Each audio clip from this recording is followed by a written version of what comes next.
All right, here we go with video 2, looking at the substance abuse and substance-related disorders. And then we're going to look at theories. And again, this is just like putting on sunglasses with different shades on them and looking at the issue and seeing how the different theories sort of consider how this becomes an issue and why is it an issue. So let's have a quick look at the theories. And of course, the following video, video number 3, will look at the treatments. Alrighty, so this is the first this is the second video in week 8, and we'll do a brief overview on the theories. All right, we start with the theoretical perspective. We're going to start with the biological, where we're going to focus on, with biological perspective that is, it's on the uncovering the biological pathways that may explain mechanisms of physiological dependence. Now remember, the physiological and the biological makes sense that it would tie those two together and saying what are the biological backgrounds that might explain why the physical component is dependency. And it pretty much looks at the disease model, and it treats problems of substance abuse and dependence as a disease process, which makes sense from a medical or biological perspectives. Now, the pathway in the brain involves the neurotransmitter dopamine, and it may explain the pleasure-induced effects of many drugs like nicotine, alcohol, cocaine, heroin, even marijuana by increasing the levels of the neurotransmitter dopamine, the brain's reward and reinforcement agent, if you will. Now, the example that you see here is looking at that pathway and looking what the role and the difference between just a regular positive regard of what food is compared to that of cocaine. Now, genetics could play a role. It appears to be a genetics factors in that some of the substance abuse issues do run in families, and they found through twin studies there suggests that there's a link more for men, and much work is still emerging in this area, but there's still a strong environmental factor. So it's not entirely, as is often the case in many of the psychological disorders, as being one or another. In this case, biological or environmental. Now, if we look towards the learning environment, the learning perspective, learning theorists view substance abuse disorders as learned patterns of behavior. Now, there's a variety of things that we can look at. Operant conditioning, for example, where we perform for the reinforcement. The drug could be the reinforcement. People may be reinforced by the effects of alcohol and drugs, or by the reduced stress, or to avoid depressing experiences. So the positive reinforcement of the use of the drug could be one way to explain dependencies. Another explanation from a learning perspective would be alcohol and tension reduction.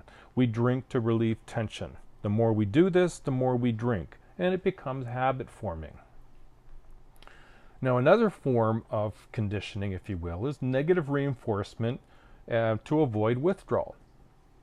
So if you stop cold turkey, say you've been a drinker and you're concerned, maybe I'm drinking too much, and you stop cold turkey, some of the withdrawal experiences that you may have, you may want to avoid, so you'll start up again to avoid the withdrawal. Now remember, negative reinforcement is essentially, you know, remember I mentioned in my example earlier in the semester that if the water's dripping, you getting up in the night to turn it off is negative reinforcement because it improves the circumstances. Okay? So that's one reason that learning perspectives kind of thinks that either we positively reinforce through the association that we make that alcohol makes us happier, makes us more social, makes us more liked, or through negative, that in order to avoid certain negative things, I'll drink or I'll take drugs. Now, the conditioned model looks at how we are conditioned to crave drugs and alcohol through associations that, you know, things that we see like a bar or creates a craving. We go in and have a drink because we see this bar, and we've associated good times with the bar, or the bar with alcohol that we like, or the bar with friends that we enjoy being with, and it prompts a craving. And then lastly, learning perspective includes observational learning, links with families with adult drinkers, we see that kids will mimic or see this as being acceptable behavior and may start drinking at an earlier stage, perhaps. If we look at a cognitive perspective has focus on the roles of attitude, beliefs, and expectancies in accounting for substance use and abuse. When we have a positive expectancy, we want to reduce tension, we want to be better accepted or better liked. Alcohol and other substances tend to be a predictor of abuse. So that if we think that by drinking we'll have more friends and be more liked and reduce our tensions, then those expectations may in fact bear witness, but then we're doing so with the increased use of alcohol or drugs. Self-efficacy, or the belief in our ability to accomplish tasks, this self-efficacy expectancy, this is the perception that alcohol or other substances will in some manner improve our ability to do things and accomplish things.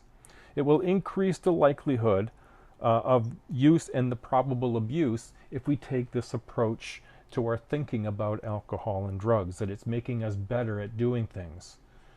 Certainly we've all met somebody who thought they were a better speaker, or more funny, or more engaging when they're drunk, when if you're not drunk with them, you might not see that point of view from them. Research suggests that the one drink effect may be a self-fulfilling prophecy. If you think that the outcome will be good, you're more than likely to use larger quantities. Now, if you go to figure 7.4, you'll see some information there relative to the cognitive perspective. Let's move into the psychodynamic therapists and their perspective. They focus, as they have in other psychological disorders, they focused on the inner conflicts originating in childhood, that they are believed to be the root of substance abuse problems. Psychodynamic theorists, particularly the older, more traditional version, view problems of substance abuse, such as excessive drinking and habitual smoking, as signs of being fixated in the oral stage of development.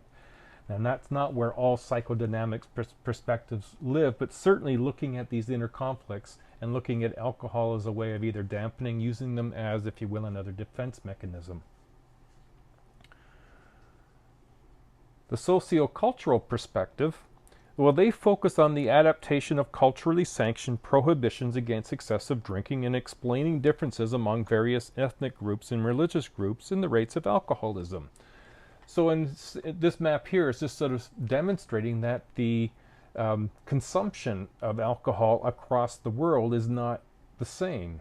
Some areas, some cultures embrace alcohol and the use of alcohol more and differently than other cultures.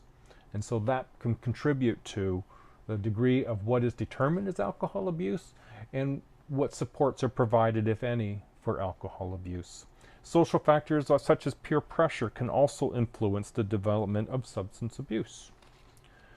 So as you can see with theory, as it's been consistent through theory, is that there isn't a consistent absolute right or wrong. And in fact, oftentimes theoretical perspectives, although varied, will have been overlapped, and we'll see them translate into treatment. So our next video here will be on treatment.